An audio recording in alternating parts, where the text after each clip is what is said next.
Now, it's great to keep it very simple. Resting as open intelligence for short moments many times, effortlessly letting the data be as they are for short moments.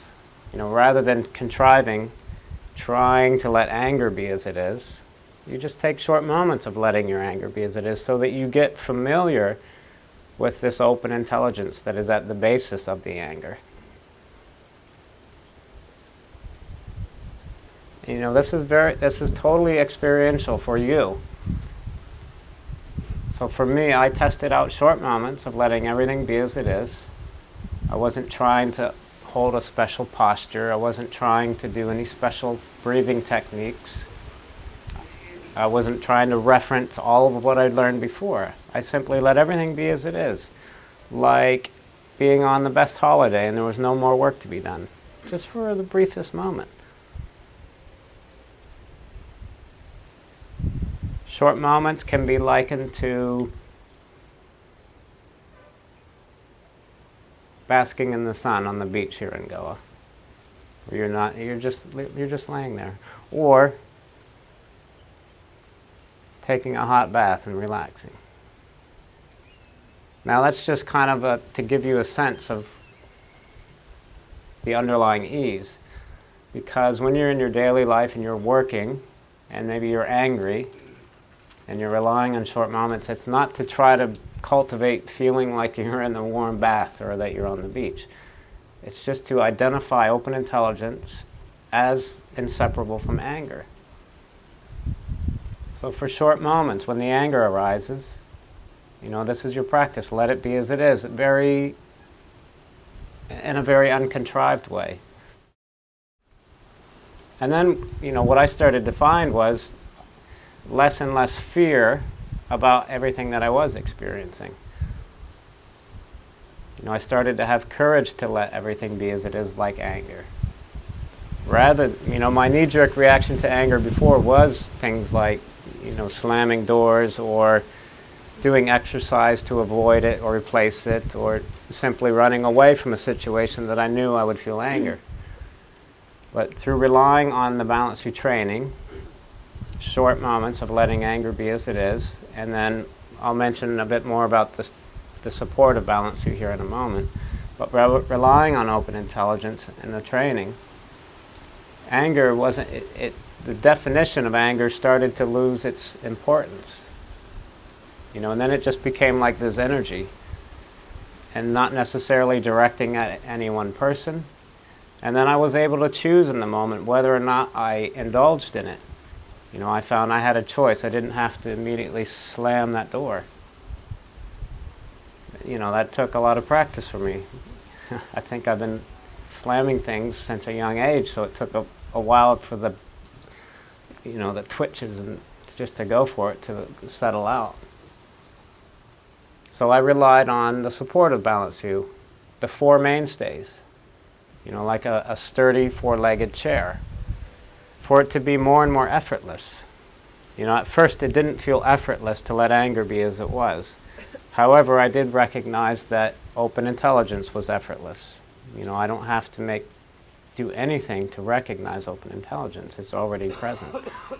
But that searing anger, I feel tense, I create a story about it or whatever. So it's going to take some practice. So the four mainstays. The first one, short moments of letting it be as it is. Two, a trainer. Having a trainer to rely on. It's like, if you want to climb Mount Everest, you'd want a guide. Most of us would.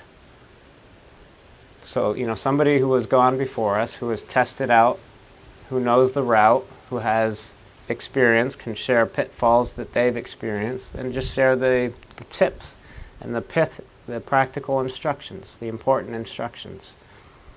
So I relied on my trainer a lot, with very uncomfortable situations, so that I didn't have to only just rely on short moments. And that was very helpful, just to have someone to touch in with. I'm saying, I'm so angry, I don't know how to let it be as it is. What would you recommend? So a trainer is someone who can empower us to see that open intelligence is effortless. The anger is inseparable from this purely beneficial open intelligence. And then 3, the trainings of Balance You. It's good to read about our exalted state, about natural perfection. In our direct experience, things that really used to bug us, that we go for all the self-help methods so we can fix it, we suddenly find that by relying on short moments, they're not really an issue anymore. So, in our experience, take note of what isn't such a distraction anymore. For me, not slamming doors, that was a huge accomplishment because it related to so many areas. It related to relationships, work, how I treated myself, how I treated others. And it just kept expanding and opening me up. And then the 4th mainstay is the community. Balance You is very unique because it is a worldwide movement of people saying, I don't want to live in this way where I treat everything as positive and negative and continue on in the same conventional ways. We know that we need a solution. And we've tried so many things, and for me this is really working. So I like to spend my time with other people who are committed to letting everything be as it is, because it's powerful, it empowers us. So it's hard to be angry in the Balance You community because somebody will just look at you with a loving look. A reminder, your anger doesn't have any power over you unless you give it that power. So we'll always be reminded by our friends in the community that open intelligence is primary. This is our commitment. We're training up together so that we do start to see the beneficial results. I can talk about how amazing it's been in my life, but it's really important that we all start to experience this. I don't try to control the anger anymore.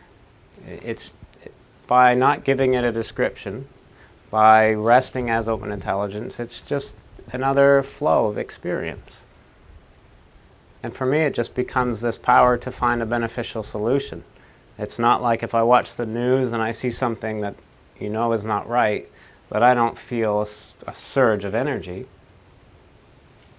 But what do I do with that energy? Do I start cursing at the TV and cursing the people that are causing the issues, or do I relax for short moments and ask myself, what can I do?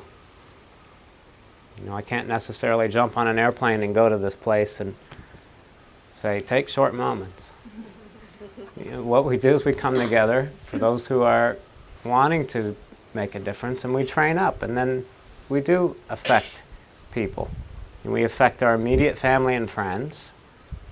We affect our local surroundings. It's when somebody sees another person who is stable and open and friendly and helpful in an authentic way, that's attractive. They see that that's possible for them. So it's not like rocket science or anything. It's like when you see somebody that has something you want, you're like, wow, look at him. He's amazing. Look at him. He looks so stable in this very hectic situation.